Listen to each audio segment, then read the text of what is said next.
Votre enfance est un mensonge. Les théories du cinéma. En 2013, le premier volet de Réponse est sorti. Et certaines choses ne vont pas. Commençons par le personnage de Christophe. Il a été élevé par des créatures mystiques. Il est blond, rondouillé. Serait-il le Père Noël jeune ?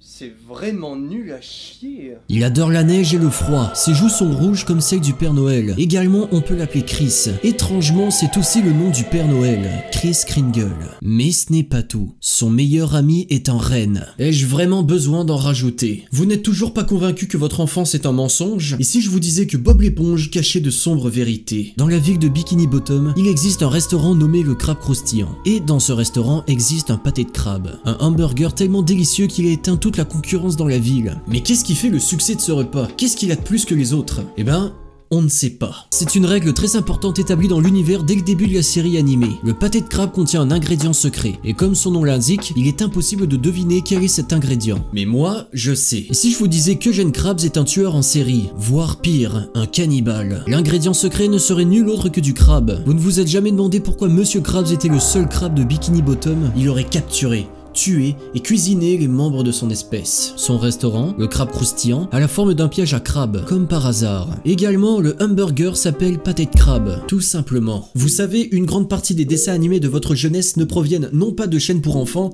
mais d'un seul studio, Pixar. Quoi de mieux pour vous prouver que votre enfance est un mensonge que de vous parler de l'œuvre la plus populaire de cette compagnie?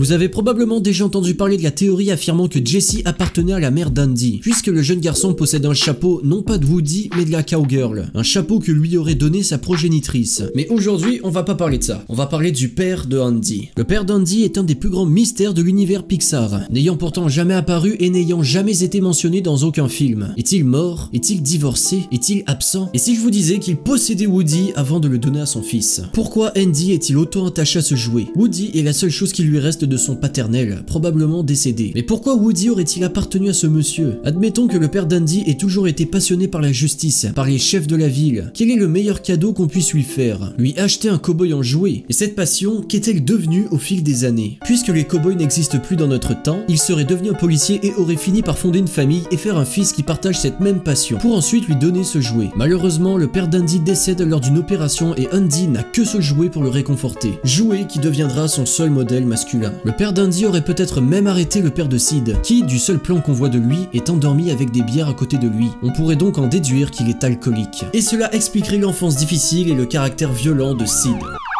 Oh non, ils m'ont retrouvé. Le FBI, dirigé par l'agent Agent. Ils me poursuivent depuis bien trop longtemps. Depuis que j'ai commencé à dévoiler toutes les vérités dans les films pour enfants. Mater n'est pas aussi gentil que vous croyez. Garfield est bien plus sombre que vous croyez. Sid serait peut-être aujourd'hui décédé. Dolores est la vilaine dans Encanto. Clochette a capturé Peter Pan. Au début, tout allait bien. Mais les forces de l'ordre et Agent s'en sont mêlés. Il a commencé par hacker ma caméra pour me localiser. Allô? N'éteins pas la caméra. C'était lui depuis le début. Il a même envoyé un homme de main pour m'effrayer. Il a ensuite commencé à s'introduire dans mon studio quand je révélais de sombres vérités pour me passer les menottes. FBI. Également...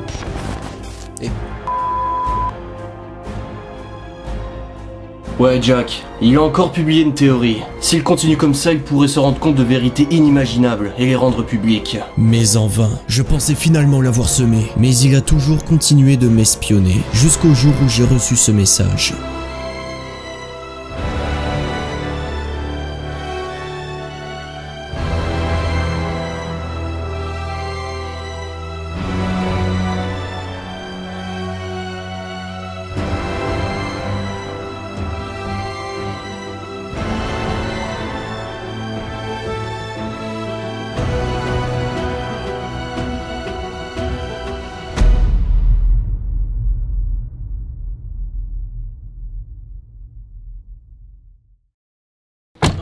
Je dois dire que c'est le meilleur théoricien que j'ai jamais vu. Ce n'est qu'une illusion. Arthur, sors de chez toi!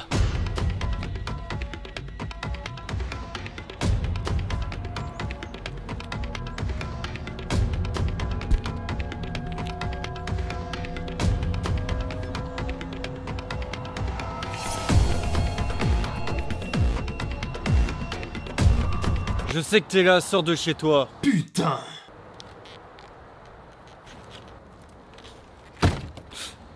J'ai une requête. Tu nous déranges bien trop, Arthur. Pourquoi? Parce que je dévoile toutes les vérités sur notre enfance? Les gens ont le droit de savoir. Et si je vous disais que King Kong était une stripteaseuse? Nous ne pouvons pas nous permettre de gâcher nos plans. Vos plans?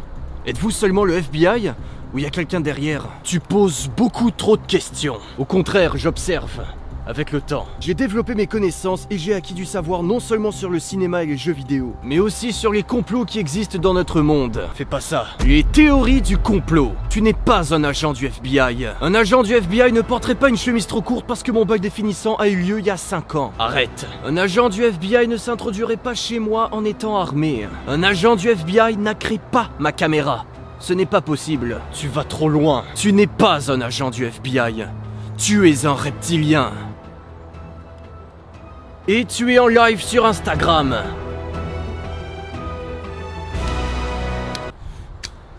On va se revoir.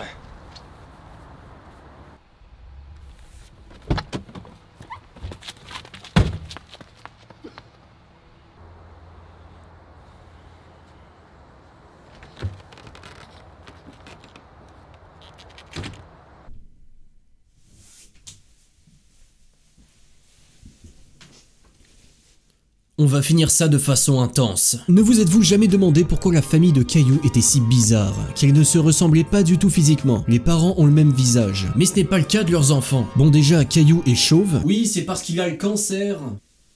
On a déjà parlé de cette théorie. Mais aviez-vous remarqué que Mousseline est très différente de ses parents? Elle est le seul membre de la famille à posséder des taches de rousseur et les cheveux roux. Il est probable que les parents ont tout simplement réalisé un coup de loto génétiquement parlant, mais il y a une explication plus probable. La mère de Caillou a trompé son mari avec le père de Léo, le meilleur ami de son fils. Les deux jeunes se voient souvent, donc les parents aussi. Et si le couple avait commencé à battre de l'aile lorsque Caillou a été diagnostiqué de son cancer? Perdue, la mère serait tombée dans les bras du père du meilleur ami de son fils, un homme qu'elle voit régulièrement dans une période où l'isolation est présente. Ils ont donc eu un accident, Mousseline. Le père aurait été rapidement mis au courant et ils auraient pris la décision de garder la fille et de faire comme si rien ne s'était passé, pour essayer de redonner une chance à la vie et de continuer à avancer, malgré la perte prochaine de leur fils. Cela arrange également le père de Léo puisqu'il a trompé sa femme. Pire, la mère de Caillou n'a-t-elle pas trompé son mari avec le père de Léo, mais avec Léo directement? En plus d'être une mauvaise épouse, elle serait une prédatrice. Et Léo, un pas très bon ami. Mais il a le pouvoir de faire des blagues de maman pour le reste de ses jours.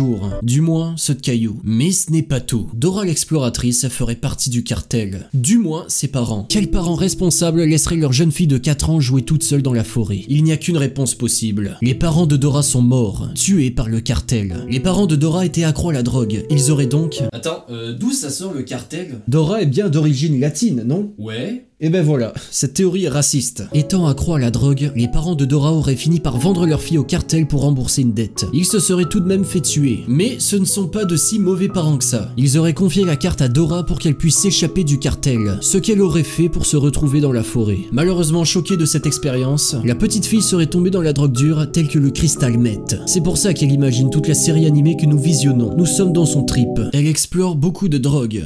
Dora l'exploratrice. Et vous allez me dire, non mais Diego est avec elle. Oui, mais non. Diego est bien présent avec Dora, mais il n'est pas celui qu'il prétend être. Le garçon surveille Dora. Ils ne sont pas vraiment cousins. Il lui a fait croire. Elle a 4 ans. Elle est conne. Diego travaille pour le cartel, et nous ne sommes pas au courant. Il y a d'ailleurs une théorie qui dit qu'il aurait déjà abusé de Dora, que celle-ci se serait donc enfuie et reprise en main pour devenir Lara Croft. Après tout, Lara Croft est une exploratrice. Ne serait-ce donc pas une suite juste pour le personnage de Dora? Et voilà, c'est tout pour cette vidéo. Si vous n'êtes pas convaincu, je ferai un épisode 2. De toute façon, je me suis débarrassé de l'agent agent.